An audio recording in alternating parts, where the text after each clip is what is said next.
Era uma tarde de sexta-feira quando eu e meu amigo Nilo chegamos na fazenda dos seus pais. Era a primeira vez que eu visitava a fazenda e fiquei encantado com tudo que via. Seus pais eram super simpáticos e faziam de tudo para que eu sentisse à vontade. A noite foi um sossego. Então logo amanheceu, levantei, peguei um copo de café na cozinha e saí para a varanda da casa para fumar um cigarro. E foi então que eu notei que no topo de um morro bem distante dali havia uma outra casa. Depois de mais ou menos uma meia hora, Nilo acordou e eu perguntei quem vivia naquela casa do morro. Sua resposta foi algo surpreendente e inesperado. Esqueça aquela casa, meu amigo. Ela não existe. Eu fiquei sem entender a resposta do meu amigo. Como era possível a casa não existisse, estava lá e tanto ele como eu via? Eu pedi a Nilo que explicasse o que havia dito e ele respondeu. Aquela casa é assombrada e quem atreve a ir até o topo do morro não volta. Como assim? Perguntei. Desde que o último morador faleceu, algo tomou conta da casa e começou a desaparecer com as visitas. Ninguém sabe o que é. Ninguém nunca voltou para contar. Quantas pessoas já desapareceram? Perguntei. Ninguém sabe, respondeu Nilo levantando e saindo. Por volta das 3 da tarde daquele mesmo dia, o pai de Nilo preparou um excelente churrasco. E enquanto a gente comia, eu olhei para o pai e perguntei qual era a verdadeira história da casa do morro. O pai parou de comer e, olhando nos meus olhos, disse: Não existe história. A casa foi abandonada e ninguém é permitido subir naquele morro. E quem subiu nunca voltou. Eu insisti perguntando se tudo aquilo não era somente histórias ou superstições. A resposta do pai foi simples e autoritária. Meu jovem, superstição ou não, enquanto estiver na minha casa, o melhor a fazer é obedecer minhas ordens. Esqueça que aquela casa existe. Apesar de insatisfeito e contrariado com a resposta, concordei com o movimento de cabeça e continuamos a saborear o churrasco. No dia seguinte, o passeio acabou e eu e Nilo voltamos para a cidade. Dias passaram e a casa do morro não saía da minha cabeça. Até parecia que algo me chamava para o topo daquele estranho morro.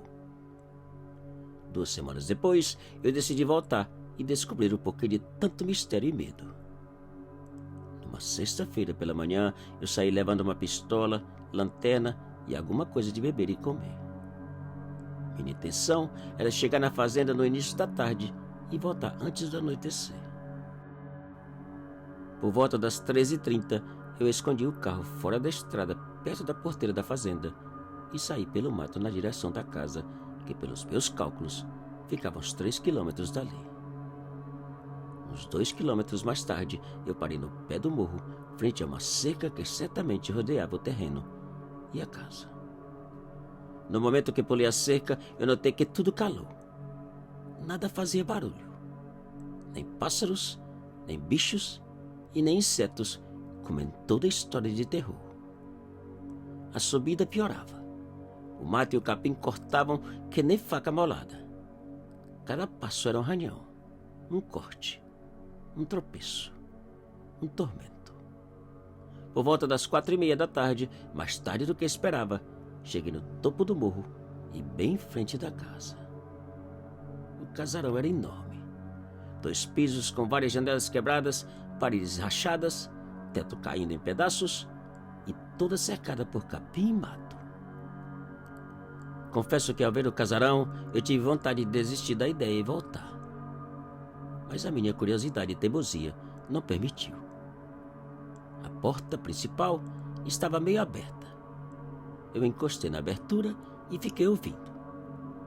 Não ouvi nada. Empurrei a porta um pouco mais e entrei. Os restos dos móveis deixados para trás estavam por toda parte.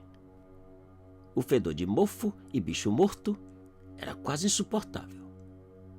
E bem devagar eu saí de cômodo em cômodo, com cuidado para não causar um desabamento do teto de madeira que estalava de uma maneira estranha como se alguém caminhasse no piso superior. Cada passo que eu dava era seguido de estalo. Até parecia que alguém me seguia do outro piso. Eu passei um bom tempo checando cada cômodo do primeiro piso. Não vi nada de estranho capaz de justificar o medo que sentiam da casa. No segundo piso, o único perigo era o de uma telha cair na minha cabeça. Eu fiquei uns 5 minutos e desci disposto a abandonar a casa e descer o morro. No entanto, no momento que desci a escada, eu ouvi algo estranho vindo de alguma parte daquele piso. Eram gemidos de várias pessoas. Gemidos penosos e sofridos. Gemidos tristes, sem nada dizer. Gelado dos pés à cabeça, eu fiquei ouvindo gemidos, tentando descobrir de onde vinham. Parecia ser da cozinha. Saquei a pistola e, bem devagar, segui em direção da cozinha e dos gemidos. Os gemidos vinham do porão, cuja entrada era na cozinha. Só faltava abrir a porta e descobrir quem gemia. E bem devagar, eu fui até a porta e perguntei quem gemia. Os gemidos pararam e ninguém respondeu. Com a pistola apontada, abri a porta e foquei a lanterna. Não vi ninguém. O fedor de algo podre aumentou de tal maneira que quase não conseguia respirar. Eu perguntei onde estavam e se podiam caminhar, ou pelo menos dizer alguma coisa, e nada. Ninguém respondeu. Eu comecei a descer. 1 degrau. 2. E ao pôr o pé no 3º degrau, eu vi algo que não sei dizer se era humano, animal ou assombração, aparecer bem devagar no clarão da minha lanterna e, com os olhos mais horripilantes, olhou na minha direção. Aterrorizado, subi os 3 degraus, fechei a porta e, com a pistola apontada, fiquei esperando que aquilo saísse. Mas ele não saiu e os gemidos recomeçaram. E, sem mais importar com quem gemia, corri para fora da casa e para a escuridão que, para minha surpresa e terror, já havia chegado. Escondido atrás de uma árvore, eu buscava recuperar do susto e, ao mesmo tempo, descobrir por onde eu havia chegado. E enquanto pensava, ouvi o barulho aterrador da porta da casa despedaçar e as pisadas do monstro do lado de fora no capim. Sem mais tempo para descobrir como havia chegado ou por onde seguir, eu desci morro abaixo, passando por cima ou por baixo de tudo que encontrava à minha frente. E tudo acabou. Hoje, eu fico pensando o que realmente acontece naquela casa. Se tudo que vi e ouvi existe ou foi apenas um reflexo de um passado desconhecido. Seja lá o que for, o melhor a fazer, como disse o meu amigo, é realmente esquecer que aquela casa existe.